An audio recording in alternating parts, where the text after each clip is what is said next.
Let's take a closer look at some of the financial statements. We'll start with the balance sheet and look at what's there. Assets, they are economic resources that will lead to economic benefits for the firm in the future. Liabilities are the firm's financial obligations. And equity ownership is assets minus the liabilities. It's the residual bit left over.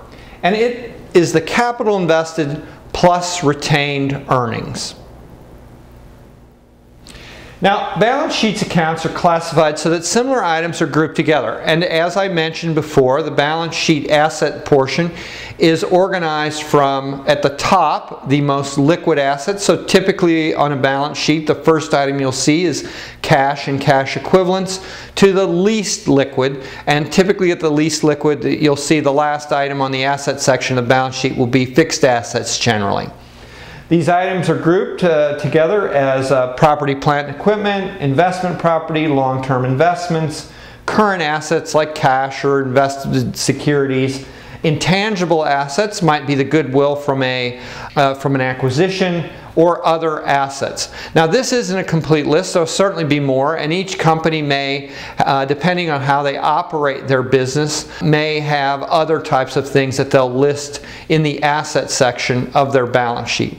And it's also important to remember that what's on the balance sheet may miss some important assets, if you will, things that will lead to further economic benefits for a firm than just what's listed here. And one of the most common things that we see is intellectual property.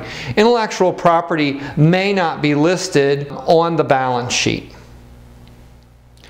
The liabilities and owner's equity sections of the balance sheet are again grouped similarly: common stock, paid-in capital, retained capital, other comprehensive income, current liabilities, long-term debts. And again, the liability section will be organized from most current due, what is due most quickly. So usually the very top of the liability section will have accounts payable, things that are due perhaps in a matter of a few days, short-term debt, things that are due within a year, and long-term debt, debt that might not be due for some years in the future.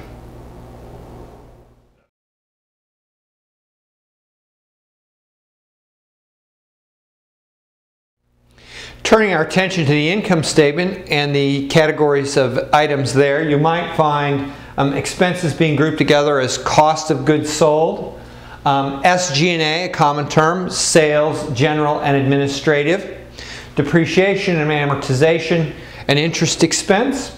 Revenues could be grouped as sales, gains, and investment income.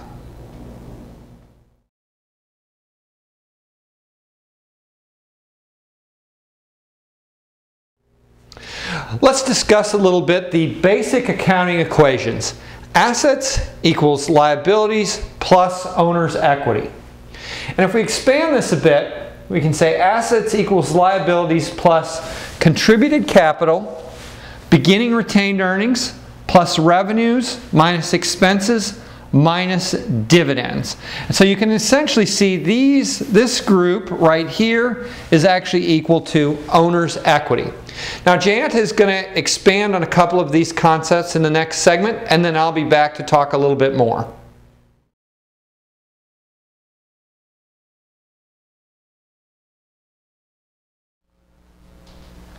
Hello everybody, I'm back to answer the question every self-respecting student of accounting wants answered.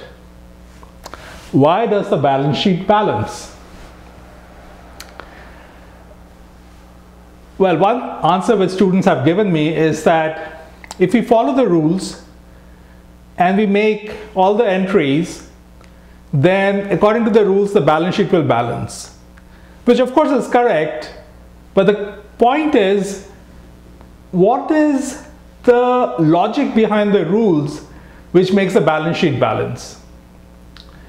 Now, accounting has a very large number of rules, and if you try to memorize each of the rules without understanding the logic behind it, it's much more difficult.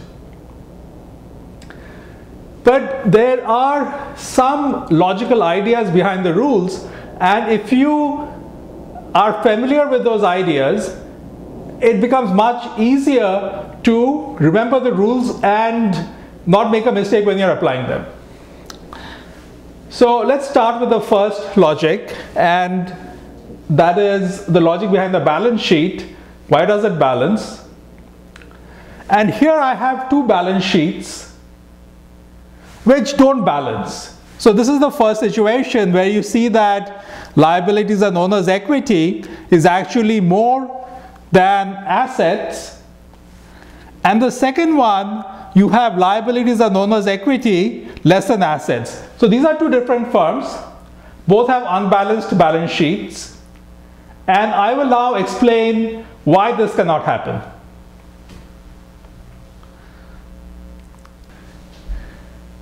So what is the first balance sheet telling me? Well, the first thing that it's telling me is that this firm has assets which add up to a value of 175. And these assets are cash, property, plant and equipment, inventory. So the balance sheet, which has been prepared by accountants, they have assessed the value of property, plant and equipment and inventory to the best of their ability. And they have come up with the numbers 100 for property, plant and equipment, 50 for inventory, and cash, which is 25. There is no doubt cash worth 25 is worth 25, and it adds up to 175. What more does the balance sheet tell me? The balance sheet also tells me that there is debt which the firm needs to pay back, and that is 50. So the firm needs to pay back debt of 50. It has to pay back accounts payable of 50. And owner's equity, the balance sheet states the value of owner's equity equals 135. Now suppose I'm the shareholder, so I own this firm, and the balance sheet is saying that the value which I own is 135. Now actually I'm not the only owner of this firm. The technical term is claimants. There are other claimants on this firm, and these are the people who lent money to the firm. So they are the debt holders, and accounts payable, that is people that provided some goods or services that have not yet been paid. So there are three claimants to the firm: debt holders, accounts payable, and me. I'm the equity holder. Now this balance sheet is saying that the sum of the values of these claims on the firm is 195. Debt has a value of 50, accounts payable a value of 10, and owner's equity a value of 135. Now this is why this can't happen. On one hand, the balance sheet is telling you that the value of assets of the firm is 175, and on the other hand, it is saying that the different people who own the firm, the different claimants, their claims altogether equals 195. So it's like saying that I have $175 in my pocket, and it is owned by 3 different people, and I'm saying that one person owns 50, the other 10, and the third person 135. That can't happen, right? Because the value of claims can't exceed the value of what is being claimed. So I can't have 175 and tell 3 different people that you own this, this and this much, and your claims add up to 195. So liabilities and owner's equity cannot exceed the value of assets. But what about the other situation?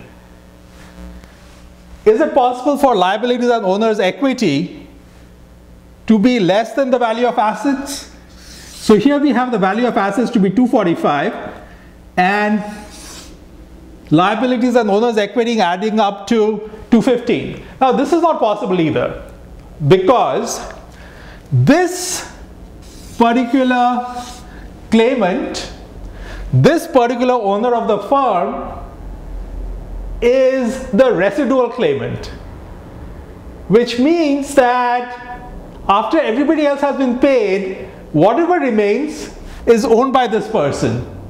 So it can't be that the value of the firm is 245, the value of liability, that is debt and accounts payable, is 95. So you subtract 95 from 245 and you get 150. That is the residual, right? That is the amount which is left in the firm after the liabilities have been paid. And that residual claim is what is the value to the owner, the shareholders. So this therefore must be 150. Assuming that 80 and 15 were right, then and this 245 was correct, then owner's equity must be 150 and not 120. And if it is 150, then this becomes 245 and the balance sheet balances. So the balance sheet can neither have liabilities and owner's equity larger than assets, nor can it have liabilities and owner's equity less than assets. Now this is a useful check. For example, let's say I have corrected this, and instead of 135 now I say I have 115, and so this is, let's say, 175. So this is a correct balance sheet. Now suppose this firm goes ahead and sells off the property, plant and equipment,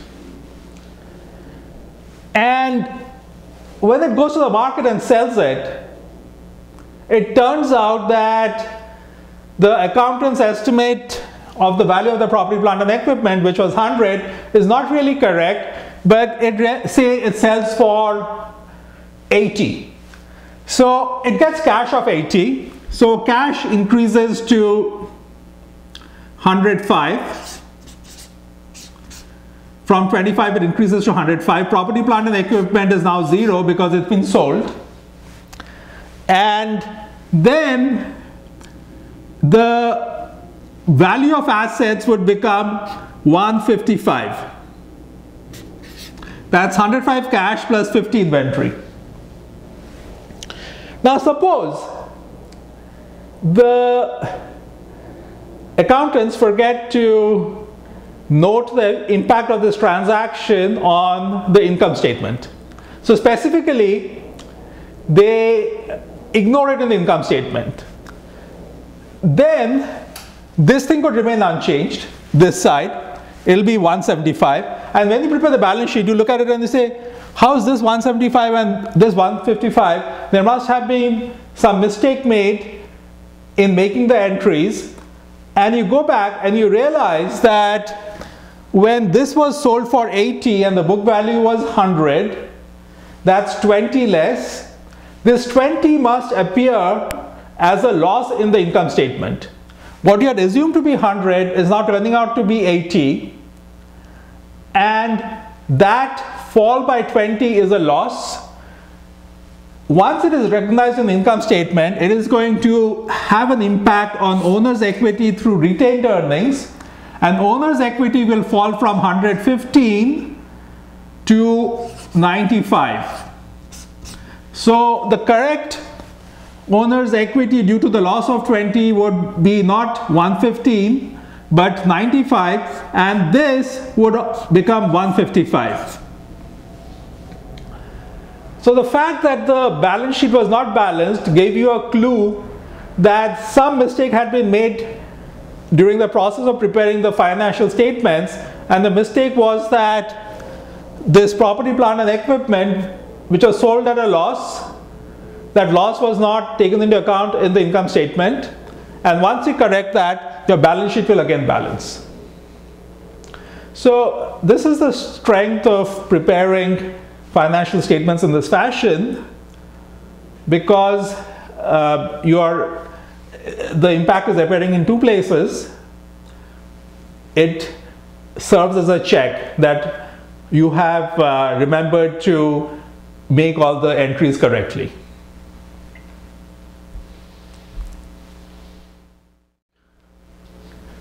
Now the logic that we did for the balance sheet was for a stock statement.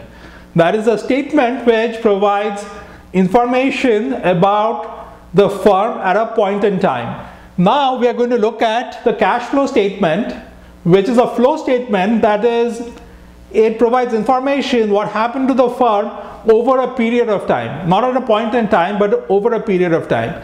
And here what we have is that over this period of time, there is cash coming into the firm and there is cash going out of the firm. And here the logic is that the firm starts with some cash at the beginning of the period. The cash flow statement takes into account all, that's important, it takes into account all cash transactions and only cash transactions, does not take into account non-cash transactions like depreciation. It takes into account all cash transactions that enter the firm and exit the firm. So what must happen at the end of the period? Well, if you look at all the cash which came in and you subtract all the cash which went out, the difference must equal the increase in cash of the firm. So that's the logic that you'll find in flow statements, like a cash flow statement. Here what you have is you have a certain amount of cash entering the firm and a certain amount exiting the firm, and the change in cash holdings of the firm must equal the amount by which inflows exceed outflows. That will give you the increase in cash held by the firm.